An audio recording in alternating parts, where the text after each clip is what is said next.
Hello my students, आज की इस वीडियो के अंदर हम सीखने जा रहे हैं बैकग्राउंड रेडिएशंस क्या होती हैं, कॉस्मिक रेडिएशंस क्या होती हैं, कहां से आती हैं, इनका ओरिजिन क्या है। इन सब चीजों को डिटेल के साथ पढ़ने वाले हैं। आज का लेक्चर बहुत ही मजेदार है, बहुत इंटरेस्टिंग इंफॉर्मेशन आपके साथ शेयर करूंगा। चलिए हम स्टार्ट करते हैं। सबसे पहले बैकग्राउंड रेडिएशंस को। स्टूडेंट्स, इस टॉपिक के अंदर हम कौन कौन से पॉइंट्स डिस्कस करेंगे उन सबको पहले मैंने हेडिंग में बनाया हुआ आपको बता देता हूं।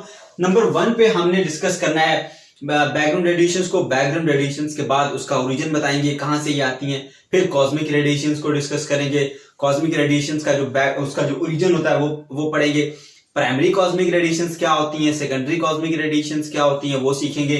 इसके अलावा एक एक्स्ट्रा इंफॉर्मेशन के तौर पे आपको गैलेक्टिक कॉस्मिक रेज के बारे में बताएंगे, बहुत इंफॉर्मेटिव है ये। इसके अलावा लास्ट पॉइंट सेफ्टी, कि आप इन रेडिएशन से कैसे सेफ रह सकते हैं। ये तमाम चीजें आज की इस वीडियो के अंदर हम डिस्कस करेंगे। तो चलिए स्टार्ट करते हैं। सबसे पहले हम बात करेंगे बैकग्राउंड रेडिएशंस की।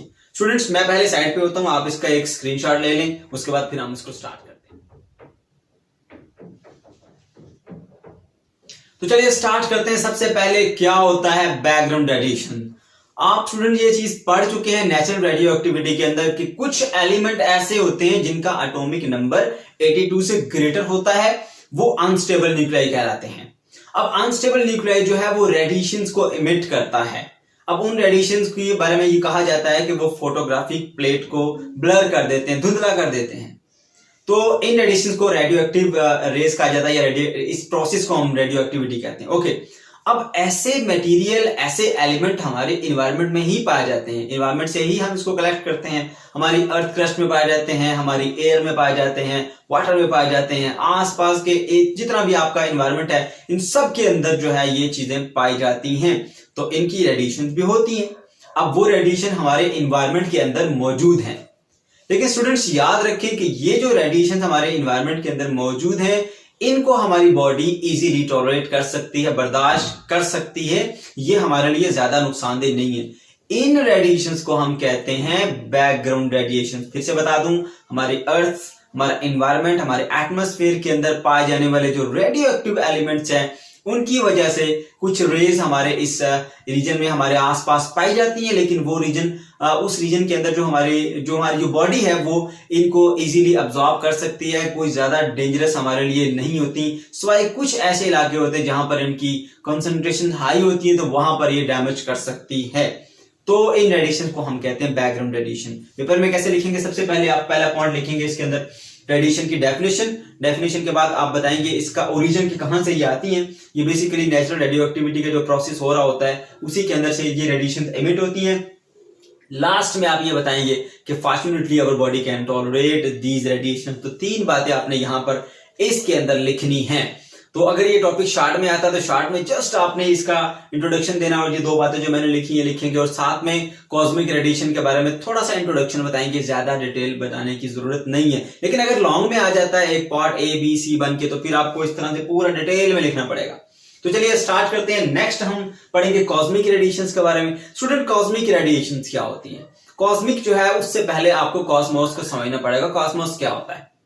स्टूडेंट, ये हमारे पास अर्थ है। अर्थ के इर्द गिर्द एयर की एक लेयर होती है जिसको हम एटमॉस्फेयर कहते हैं। ये हमारा एटमॉस्फेयर है जिसको मैंने डॉट से शो किया है ऐसे।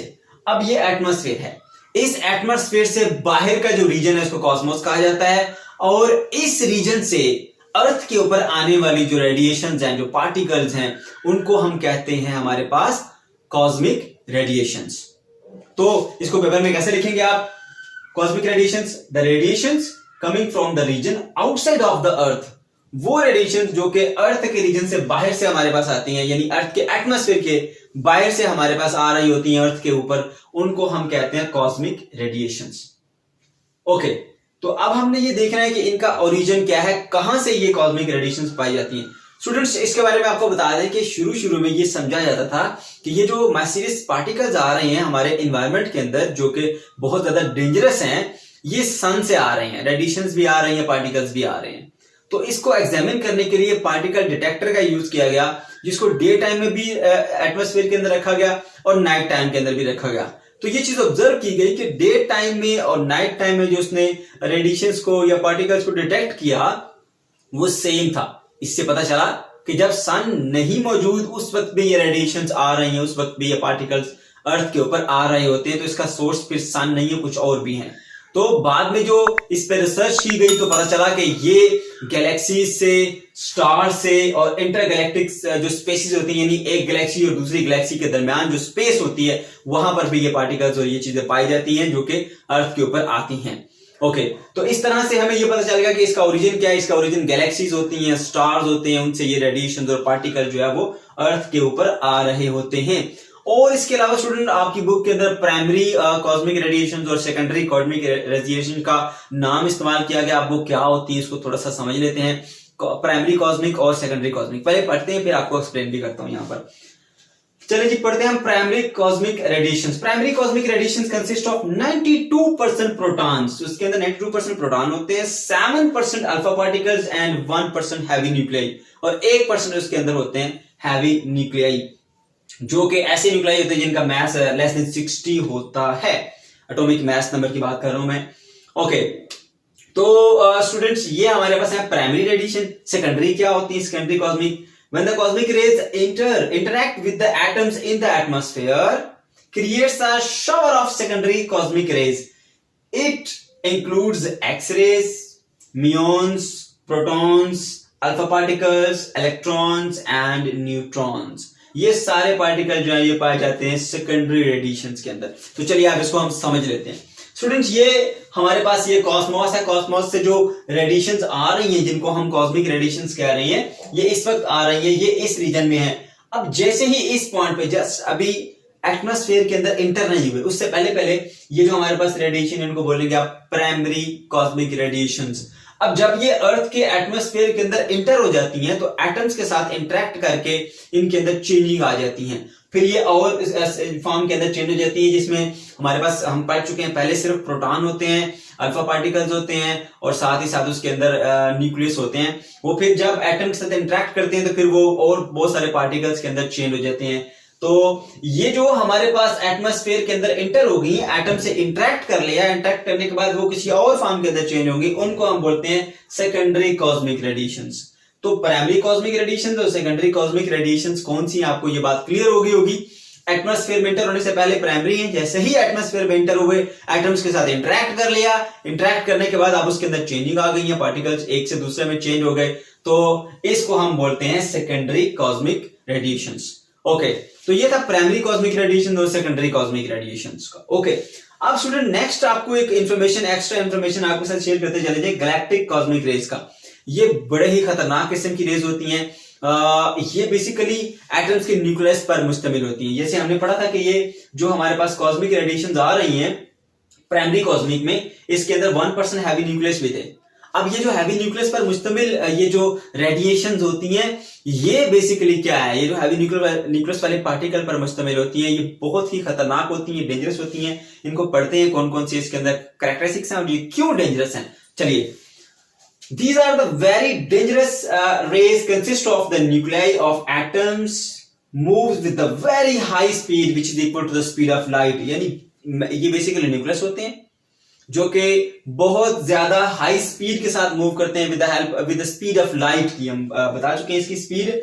और मैसिव पार्टिकल्स होते हैं एंड नेक्स्ट के पॉजिटिवली चार्ज होते हैं। इसकी कैरेक्टरिस्टिक्स बता दी, हाई स्पीड होती है इनकी, speed of light, massive particle होते हैं, ये पॉजिटिव चार्ज होता है इनके अंदर। ये तमाम खुसूसियात होने की वजह से जो आयोनाइज करने की एबिलिटी है, यानी दूसरे एटम्स को उससे इलेक्ट्रॉन छीन लेने की जो एबिलिटी है इसके अंदर बहुत ज्यादा है, उसको आयन बनाने की एबिलिटी बहुत ज्यादा है। तो जब ये रेडिएशन या ये जो पार्टिकल्स हैं ये आते हैं तो क्या करते हैं, इंसानों के लिए बहुत खतरनाक है, इनकी हेल्थ के इश्यूज हो सकते हैं। स्पेशली ये क्या करती है, सेल्स के अंदर जो मौजूद डीएनए है उस डीएनए के स्ट्रक्चर को ब्रेक कर देती है, जिससे बहुत ज्यादा लॉस हो सकता है, कैंसर का बायस ये बन सकती है।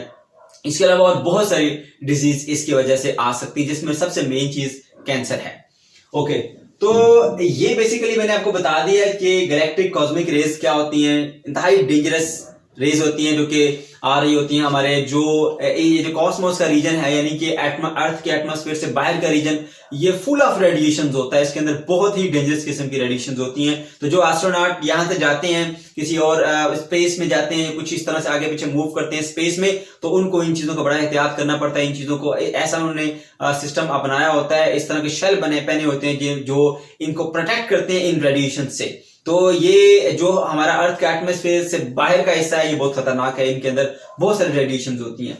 ओके, अब स्टूडेंट्स ये जो रेडिएशन है, इससे फिर हम बच कैसे जाते हैं, किस तरह से हम सेफ हैं, ये जो बहुत खतरनाक रेडिएशन हैं। तो सेफ्टी के लिए आपको बता दूं हमारे पास क्या है, our atmosphere and the magnetic field of the earth protect us from these radiations। दो चीजें बचाती है हमें। एक अर्थ का एटमॉस्फेयर क्या है, ये देखिए, ये जो अर्थ के इर्द गिर्द एयर की लेयर है, एक तो ये हमें प्रोटेक्ट करती है। दूसरा, ये जो अर्थ के गिर्द जो है वो मैग्नेटिक फील्ड भी होती है।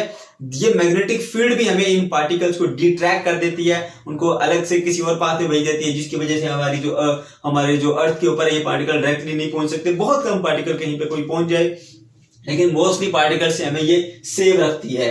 तो इस तरह से ये दो चीजें हैं, क्या है हमारा एटमॉस्फेयर हमें बचाता है इन रेडिएशन से, और दूसरी बात हमारी जो अर्थ की गिर्द मैग्नेटिक फील्ड है, ये दोनों चीजें जो है वो मिलके हमें प्रोटेक्ट करती हैं इन रेडिएशन से। इसीलिए जो अर्थ का जो रीजन है उससे बाहर इनकी बहुत ज्यादा मिकदार होती है, बहुत ज्यादा डेंजरस होती है। लेकिन अर्थ के एटमॉस्फेयर के अंदर अगर आप आ जाते हैं तो आहिस्ता आहिस्ता इनकी मिकदार जो है वो कम होती जाती है, या फिर ये कम नुकसानदेह होती जाती है। जैसे कि आपने देखा, ये प्राइमरी कॉस्मिक रेडिएशन जो है वो एटमॉस्फेयर में एंटर होने के बाद और फॉर्म के अंदर चेंज हो जाती है, और पार्टिकल्स के अंदर चेंज हो जाती है, इसलिए थोड़ा सा कम नुकसानदेह हो जाती है।